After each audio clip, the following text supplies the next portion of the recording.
तर जुहू बीचवरील कचऱ्याची परिस्थिती जैसे थेच आहे। लोकशाही मराठीचा सलग 9व्या दिवशी रिअलिटी चेक आहे। पालिकेने केलेले दावे आजही फोल ठरलेत। जुहू बीचवरती साचलेल्या कचऱ्याचं रिअलिटी चेक करत असताना आजचा 9वा दिवस आहे।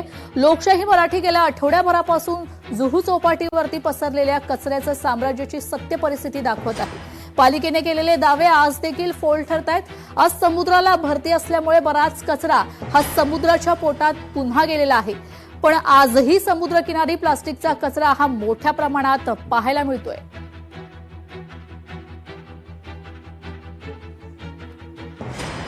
तर आपले प्रतिनिधी मीनाक्षी म्हात्रे आपल्यासोबत थेट जोडल्या गेलेल्या आहेत। मीनाक्षी, आपण पाहतो आजचा लोकशाही मराठीचा हा रिअलिटी चेकचा 9वा दिवस आहे। आपण सातत्याने या बातमीच्या मागे आहोत, तरी सुद्धा परिस्थिती जैसे थेच आहे। 9वा दिवस आहे, पहिल्यापासूनची काय परिस्थिती आहे सध्या तिथे? तेजल, आपण पाहतोय की आठवडा उलटून गेलेला आहे। काल जी परिस्थिती ती आज देखील आपल्याला पाहायला मिळते, कारण ज्या पद्धतीत जुहू बीच चौपाटीवरती ज्या पद्धतीत कचऱ्याचं साम्राज्य पसरलेलं आहे आणि जिथे पालिका प्रशासन जे दावे करत आहे ते सगळे फोल ठरताना पाहायला मिळतात। कारण आज देखील जैसे थे परिस्थिती या सगळ्या जुहू बीचच्या समुद्रकिनारी आपल्याला पाहायला मिळतोय।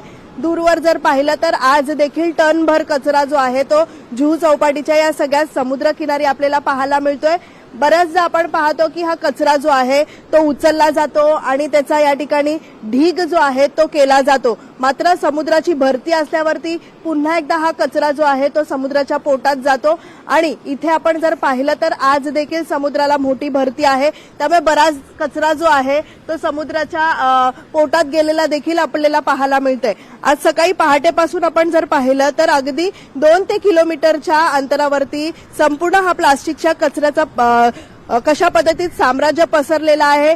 आज देखील ही ताजी दृश्य आपण पाहू शकतो। खरं तर 2 ते 3 फूट खोलवरती हा सगळा कचरा जो आहे तो एकाच ठिकाणी जो आहे तो साचलेला आहे आणि त्यामुळे पालिका प्रशासनाकडनं मॅनपॉवरची जी वाढवण्याची गरज आहे किंवा यंत्रणा सामग्री जी आहे ती वाढवण्याची कुठेतरी गरज आहे, ती आजही आपल्याला पाहायला मिळत नाहीये। कारण इथे जर आपण दूरवर पाहिलं तर आजही सर्वसामान्य जे आहे ते याच कचऱ्यातून जे आहे मॉर्निंग वॉक करताना पाहायला मिळतात आणि पालिका प्रशासनाच्या 1 ते 2च गाड्या ज्या आहेत ज्या इथे काम करताना आपल्याला पाहायला मिळतात। खरं तर आपण जर पाहिलं तर मागच्या आठवड्यातच महापौर यांनी ही संपूर्ण पालिका यंत्रणा वाढवण्याचे आदेश दिलेले होते, पण जमिनीवरती कोणतेही बदल अजूनही दिसत नाहीये। त्यामुळे आदेशाची नेमकी अंमलबजावणी पालिका प्रशासन का करत नाहीये, का अपयशी ठरत आहे, असे अनेक प्रश्न इथे उपस्थित होत आहेत। स्वतः महापौर या अद्यापही या सगळ्या जुहू चौपाटीवरती पाहणीसाठी पोहोचलेला नाहीये। मागच्या आठवड्यात अनेकदा आपण लोकशाही मराठीकडनं त्यांना विचारणा केली होती की जुहू चौपाटीची जी परिस्थिती झालेली आहे ती पाहण्यासाठी आपण कधी जाणार आहात, कारण इथले स्थानिक नगरसेवक आमदार हे फिरकलेले आहेत।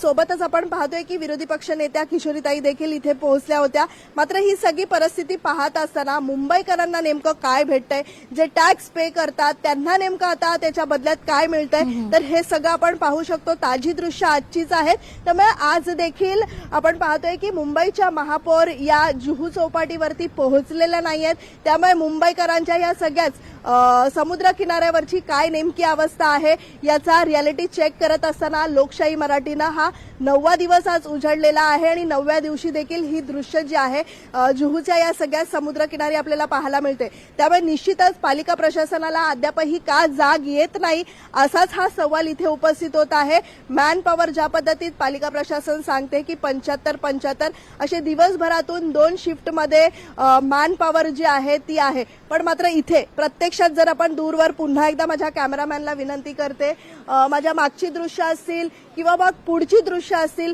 ही सगळी आजची दृश्य आहेत। यावरनं आपण अंदाज लावू शकतो की पालिका प्रशासनाचं नेमकं काय इथे काम सुरू आहे। यात नेमकी अडचण कुठे येते याचा अद्यापही आपल्याला उत्तर मिळालेलं नाहीये, कारण महापौर असतील किंवा पालिका प्रशासनाचे अधिकारी असतील, आम्ही काम करत आहोत, पालिका प्रशासनाकडनं काम केलं जात आहे, अशीच उत्तरं दिली जात आहेत. आणि नेमकं कारवाईबाबत प्रश्न जो आहे तो निष्काळजीपणा या अधिकाऱ्यांचा आहे किंवा मग महापालिका प्रशासनच यामध्ये दुर्लक्ष करते का, हे देखील आता प्रश्न उपस्थित होत आहेत. त्यामुळे आपण पाहतोय की कुठेतरी कंत्राटदाराला देखील पाठीशी घातलं जात आहे का, हे देखील आता ह्या सगळ्याच संदर्भामध्ये एक महत्वपूर्ण प्रश्न आहे.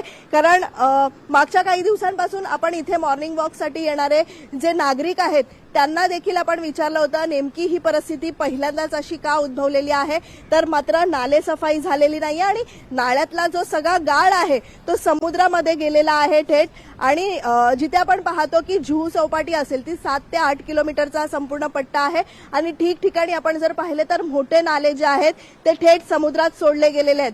त्यामुळे हा भला मोठा कचरा जो आहे, जी नालेसफाई झालेली नाहीये त्यामुळे संपूर्ण कचरा समुद्रामध्ये फेकला गेलेला आहे. एकीकडे आपण पाहतोय की ज्या नाल्यांवरती ट्रॅश बूम लावले पाहिजे होते ते ट्रॅश बूम देखील लावलेले नाहीयेत, त्यासाठीचा देखील टेंडर काढण्यात आलेला आहे. त्यामुळे कोट्यवधी रुपये खर्च केले जातात महापालिकेकडनं हे सगळे कचरा साफ करण्यासाठी, पण मात्र नेमका हा पैसा कुठे खर्च केला जातो, सर्वसामान्यांचा पैसा कुठे खर्च केला जातो, हा आता प्रश्न जो आहे तो अनुत्तरित आहे. त्यामुळे महापालिका नेमकं आता महापालिकेला कधी जाग येणार, तोपर्यंत लोकशाही मराठी म्हणून आपण दररोज यातली ही इथे येऊन रियालिटी चेक करणारच आहोत. त्यामुळे महापालिका प्रशासन आता तरी जागी होते का, हा खरा प्रश्न उपस्थित होत आहे.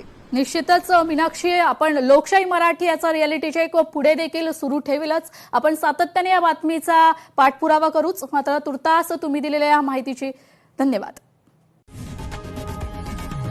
लोकशाही मराठी ऐका, पहा, जागरूक रहा.